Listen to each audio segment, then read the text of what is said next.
bom dia, bom dia. Desembaraxando começando.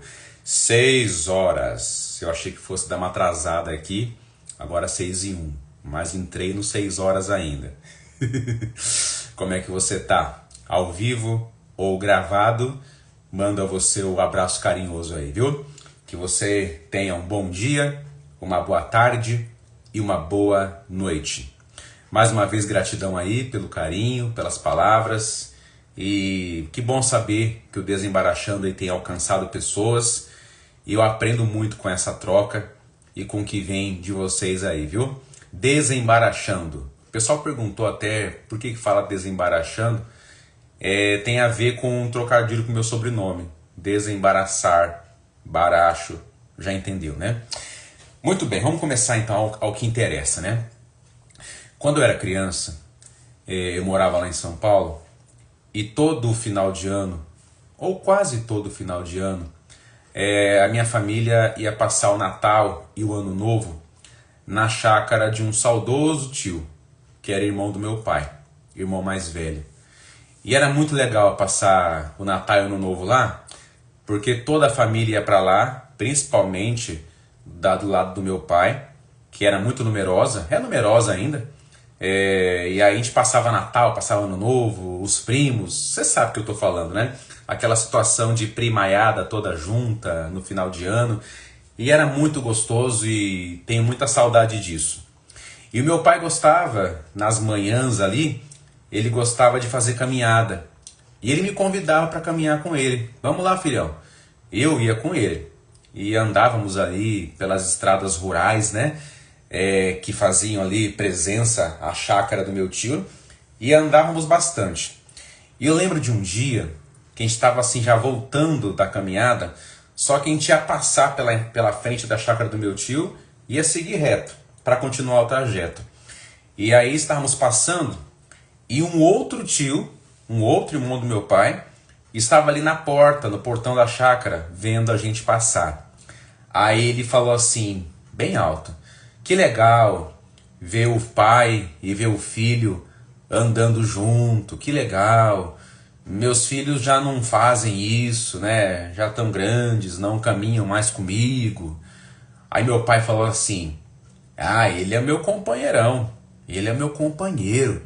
E eu lembro até hoje, assim, da alegria que eu senti em ouvir do meu pai, que eu era o companheirão dele, né? Eu ficava assim, né? Eu era pequeno, eu olhava assim para ele e eu ficava assim, nossa, eu sou o baita de um filho aqui, né? É isso aí. Então eu lembro que eu pensei muito naquele dia assim, não, pai, pensando, né? Não falei para ele, mas eu com aquele orgulho eu pensei assim, não, eu nunca vou deixar o senhor, eu sempre vou andar com o senhor. Se o meu tio fala que os dele não andam com o senhor, eu vou andar, porque eu tive aquele orgulho, você entende, né? Aquele orgulho do meu pai falar que eu era o companheiro. Então eu comecei a entender ali que era uma maneira de eu deixar ele feliz, que era a maneira de fazer ele ficar bem. Então eu prometi para mim mesmo que eu sempre faria aquilo. E mais anos à frente, lembrando dessa história, eu pensei assim, mais do que falar que estaria com ele, eu fiz um compromisso ali, né? Eu vou ficar nesse lugar. Eu vou ficar nesse lugar que satisfaz o meu pai.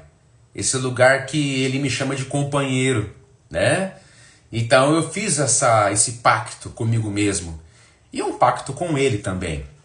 Só que a vida passa, né, pessoal? A vida passa, os anos se passaram.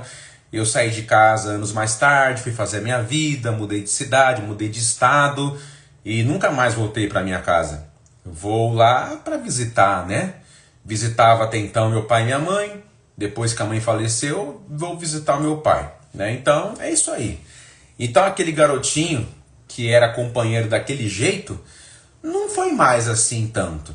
É claro que tem a preocupação com o pai, estamos atentos, né? Mas eu fiquei pensando naquilo que eu ouvi aquele dia e naquele compromisso que eu assumi de ficar sempre naquele lugar. Olha o meu caderninho aqui das anotações, né? Que tu já conhece. Então eu comecei a pensar um pouco nisso, né? E aí eu quero começar a fazer um prolongamento do assunto. Esses lugares que a gente se coloca na vida, esses lugares que a gente se coloca em relação ao laço social com uma outra pessoa, o modo de demonstrar afeto, né? Tem gente que vai entender desde cedo que o modo de demonstrar amor, um dos mais variados modos de demonstrar amor, é através de ficar aliviando a vida do outro, né? Então a pessoa faz de tudo para aliviar a vida do outro, e isso tem um mecanismo, tá? Porque a pessoa pode não ser muito explícita nisso, mas se eu alivio a vida do outro, se eu faço tudo pelo outro, eu vou ter o outro para mim, eu vou ser olhado pelo outro e eu vou ser amado e estar no desejo do outro. Então a pessoa pode construir esse tipo de entendimento assim, né? Então o modo de demonstrar amor é aliviando a vida do outro. Você deve conhecer muita gente que é assim. Ai, Baracho, mas não é bonito demonstrar amor? Não é bonito aliviar a vida pro outro? Não é bonito ajudar? Não é bonito ser solidário? Claro que é bonito. Não estou negando isso e não fecho o filtro. Mas eu estou falando dos excessos disso. Você deve conhecer alguma pessoa que ela é extremamente para todo mundo e ela não consegue ser para ela. Tá entendendo aqui a direção da conversa, né? A pessoa não consegue ser para ela em nada, mas ela é extremamente para os outros. Isso pode soar muito bonito, né? Muito altruísta, muito cristão, muito espiritual, muito humano, cada um com a sua nomenclatura. É isso aí, né? Eu já atendi pessoas, por exemplo, que não conseguiam ir ao shopping center para comprar uma casquinha de R$ 5 para si mesma, mas gastava 200, 300 reais para o outro. De novo, não fecha o filtro. Eu não estou aqui falando que não tem que ajudar as pessoas, que eu tenho que presentear. Eu estou falando dos excessos de alguns lugares que nós ocupamos na vida. E na verdade a gente nem tem culpa disso, né? Porque o modo que vem a nossa família, o modo que a gente vem entendendo as coisas, a gente vai entendendo que o meu lugar no mundo é esse aqui. E um desses lugares que a pessoa se vê no mundo é através de se perceber sempre aliviando a vida do outro, sempre aliviando a vida do outro, sempre fazendo pelo outro, procurando fazer de tudo para não frustrar o outro, procurando fazer de tudo para não decepcionar a pessoa. Tu deve conhecer alguém assim, ou até você mesmo é assim. Não quero decepcionar ninguém, não quero ter encrenca com ninguém. Ok, não querer encrenca, mas às vezes o excesso de não querer encrenca, eu começo a arrumar encrenca comigo mesmo. Tá entendendo? A encrenca volta para mim. Então esse lugar assim, excessivo, de ficar aliviando pro outro, que é um dos mais variados papéis que a pessoa assume na vida, mas esse em especial, né? Então a gente pode começar a pensar numa palavra chamada cansaço. Vamos falar de cansaço então aqui um pouquinho, né? Porque o cansaço não é tão somente físico, né? Ah, eu trabalhei o dia inteiro, eu fiz uma correria o dia inteiro, eu não vejo a hora de chegar em casa e tomar um banho, né, assim, e deitar no sofá e descansar, eu não vejo a hora de dormir, eu não vejo a hora de tirar férias, eu não vejo a hora, porque o meu corpo está cansado. Realmente, nosso corpo cansa devido às mais variadas atividades da vida. Mas eu não estou falando aqui de um cansaço corporal, mas eu quero começar a falar com você de um cansaço da mente, tá entendendo? Um cansaço mental. Como assim, Baracho, um cansaço mental? Como que nós podemos ter um cansaço mental? Ainda se fala, né, do termo higiene mental, né? Assim, a gente tem que realmente aliviar também a nossa mente e não só o corpo. Mas muitas pessoas estão com um cansaço mental justamente por isso. Agora volta a questão do modo que a pessoa aprendeu a demonstrar amor aliviando para o outro, né? Então a pessoa tem um cansaço mental justamente por isso. Em ficar sustentando uma imagem. Em ficar sustentando um modo de ser. Em ficar sustentando a representação de um determinado papel na vida. Em ficar sustentando um lugar. Em ficar sustentando um modo de ser que não vai de acordo com a essência da pessoa. Ah, Baracho, mas a vida não é assim? A vida não é assim, eu não tenho que ter personalidade, eu não vou lidar de acordo com o ambiente que eu tô, eu não mudo de acordo com o ambiente que eu tô. Claro, eu concordo, eu não vou agir do modo que eu ajo numa festa e vou agir igual num velório. Claro, eu tenho uma antena que detecta onde eu tô e eu vou mudando de acordo. Isso não é falsidade, tá? Isso é manejo de personalidade, é saber me colocar nos lugares, tá? Não confunda isso com falsidade, com representação, mas nós temos personalidade, que é o modo, que é as maneiras que eu tenho de lidade com a persona, tá entendendo? Personalidade. Então, é claro que a gente tem maneiras diferentes de lidar de acordo com os ambientes que estamos. Só que eu estou dizendo do excesso, aí volta ao excesso. Quando a pessoa, então, ela está cansada, porque ela fica sustentando um lugar, sustentando essa imagem, sustentando essa maneira, e nem ela aguenta, mas ela não reclama, ela não vai externar facilmente isso. Muito difícil a pessoa externar que não aguenta. Uma pessoa como essa, que tem essa ideia de aliviar para todo mundo e menos para si mesma, ela nem se permite chorar, não se permite falar que está cansado, não se permite falar que não aguento mais isso, porque também, por outro lado, não quer ser a pessoa que atrapalha. E o que pensarão dela se ela ficar reclamando? Olha só o que vamos fazendo com a gente. Então o tema de hoje é cansaço. O cansaço, então, em ficar sustentando esse lugar, esse esforço diário, né, para ser o tempo todo de acordo com essa imagem, esse modo como eu quero ser visto mesmo. Pensa bem, em ficar o tempo todo nesse movimento. Realmente cansa, realmente não é fácil isso. Só que a pessoa, ao mesmo tempo que ela se cansa e fala só para ela isso, mas ela não consegue sair também. Porque a pessoa, no seu entendimento de vida, ela não consegue se ver de outro jeito.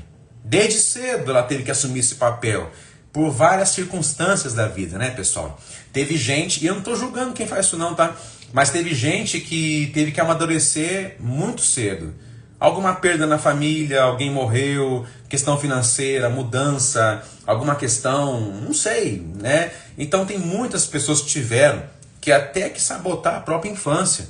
Tiveram que cuidar de irmãos mais novos, muito cedo, teve que meio que se amadurecer de várias maneiras, se preocupar com coisas que só seriam mais tarde. Então a pessoa ela vai assim, ficando adulta, ela vai ter que fazer isso. Então se põe nesse lugar de auxílio. Muitas vezes um dos irmãos é um irmão assim mais pinta braba, né? Você sabe o que eu estou dizendo, né? Aquele que dá mais trabalho, ou aquela irmã que deu mais trabalho, que ainda dá até hoje, mesmo casada, com filho, casado. Aí você, se você é essa pessoa, você fala assim, bem, se o meu irmão, a minha irmã é o pinta braba, eu sou o bom moço, eu sou a boa moça. Então a pessoa introjeta esse lugar de ser o bom moço. E eu não estou dizendo que é falsidade ser o bom moço. Só que eu estou dizendo é o bom moço no sentido dessa absorção do que é de todo mundo. E a pessoa não se abre para ver o que é dela. É nesse sentido, tá? É o bom moço nesse sentido. E dá muito orgulho você ouvir que é bom moço. Quando eu ouvia meu pai falar lá com meu tio aquele dia, meu filho é meu companheirão, nossa, isso me encheu de alegria. Eu sou o companheirão do meu pai. E eu vou ficar nesse lugar. Eu sou o companheiro dele. Só que é um grande esforço que nós fazemos para viver de acordo com essa imagem, o cansaço mental, né? Você passa por isso? Você vive esse cansaço? Não dá vontade, que muitos falam assim, né? Quando começa a falar, né? Em terapia ou fora da terapia? Ou alguém de confiança fora de uma terapia. Ah, minha vontade é sumir. Ah, minha vontade é começar a falar umas coisas aqui, eu não aguento ter que ser esse menino bonzinho, essa menina boazinha. Não estou dizendo que é vontade de fazer maldade, mas é em ficar nesse lugar também. Só que a pessoa, ao mesmo tempo que ela se revolta em ficar nesse lugar, de aliviar para todo mundo, depois ela começa a pensar, ela começa a considerar, e ela até defende a pessoa para quem ela faz isso. Ah, mas coitado também do outro. Ah, mas coitado também daquela pessoa. Ah, que não sei o quê, o chamado passapano em algumas situações, né? E a pessoa acaba de novo perdendo a oportunidade de olhar para ela. que o pessoal pensa que olhar para si é só coisa egoísta. Eu só vou conseguir olhar para o outro se eu olhar para mim. É um princípio muito bem conhecido por nós aí, né? Mas enfim, esse cansaço então de sustentar essa imagem de alguém que não vai frustrar os outros, essa imagem de não decepcionar os outros, não, eu engulo o sapo, eu resolvo, deixa comigo, eu alivio para os outros o tempo todo. Quer dizer, sustentar essa imagem é um grande desgaste. Essa imagem que a gente vai entendendo desde o começo da vida, né? O modo de demonstrar amor que a pessoa entende é em ficar aliviando para os outros o tempo todo. E a pessoa não alivia para ela. E ela entende que aliviando para os outros, ela vai ser amada, ela vai ser aceita, ela vai ser respeitada. O perigoso disso é a pessoa topar qualquer coisa em nome desse suposto olhar do outro, de aprovação. E a pessoa, dependendo dela, ela pode cair até em relação abusiva. Ela se permite lá nas profundezas chegar, em nome de aliviar a vida para o outro, em nome de agradar o outro. E não há uma certeza se o outro vai devolver uma aprovação, né? É interessante isso. Ainda ontem eu estava assistindo uma novela, eu vejo novela, viu? E na novela a moça lá falava isso, né? Eu sei que minha mãe não presta, minha mãe é isso, isso e aquilo, mas eu passo a vida inteira buscando a aprovação dela, ainda busco a aprovação dessa mãe. Mesmo a mãe nem aí para ela, cagando para ela, é isso aí. Então a pessoa fica presa nesse lugar. Então cansa sustentar essa imagem. Quando eu ouvia do meu pai, então na infância, meu pai falava pro meu tio, esse aqui é meu companheirinho, eu me orgulhava, eu sou o companheiro do meu pai, eu não vou largar esse lugar nunca.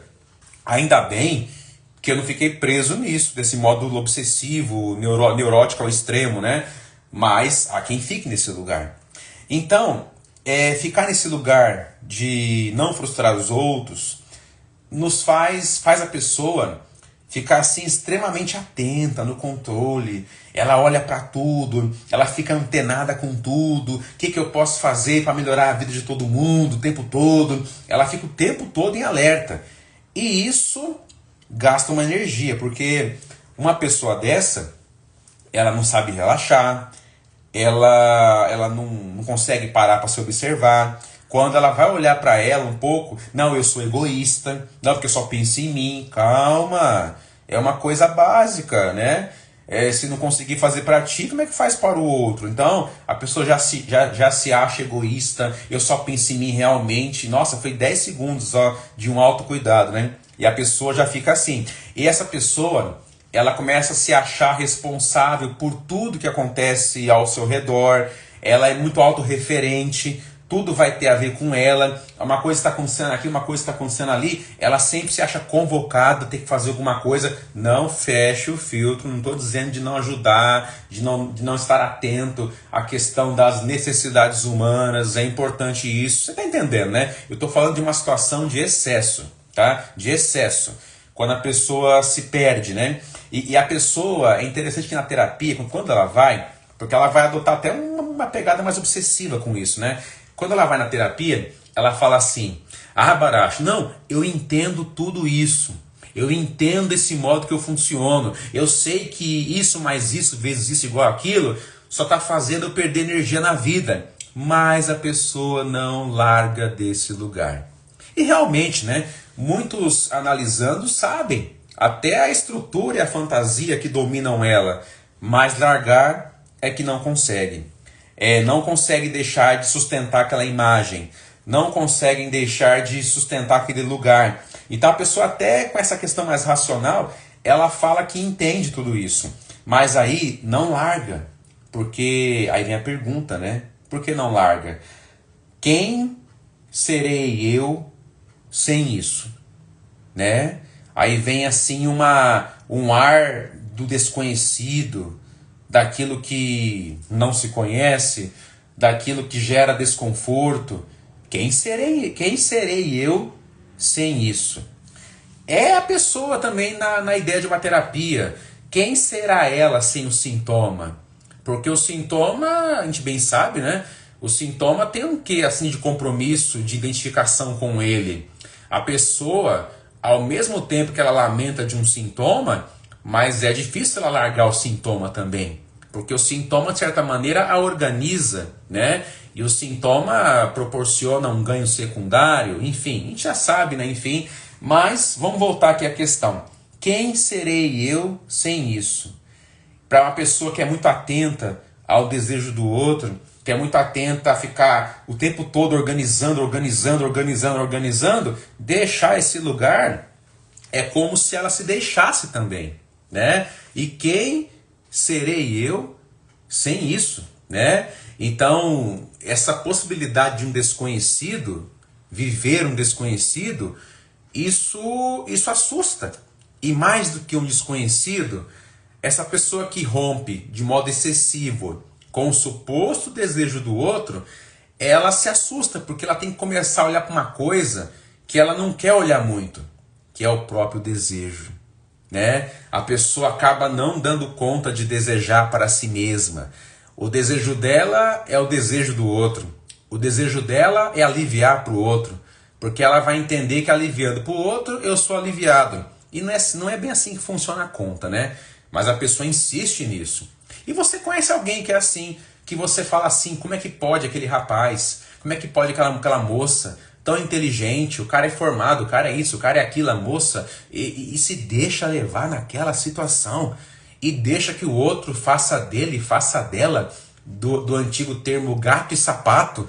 Como é que é isso? Quando estamos de fora e não estamos envolvidos emocionalmente, é mais fácil de olhar isso, né? Abra os olhos, amiga. Abra os olhos, amigo. A pessoa fica... Aí volta aquela questão de até ter o entendimento mais racional disso. Eu sei, Baracho. Mas a pessoa fica na angústia de romper com isso, porque tem a questão de viver o próprio desejo. Viver o próprio desejo para muitos de nós, em vez do desejo do outro, isso assusta.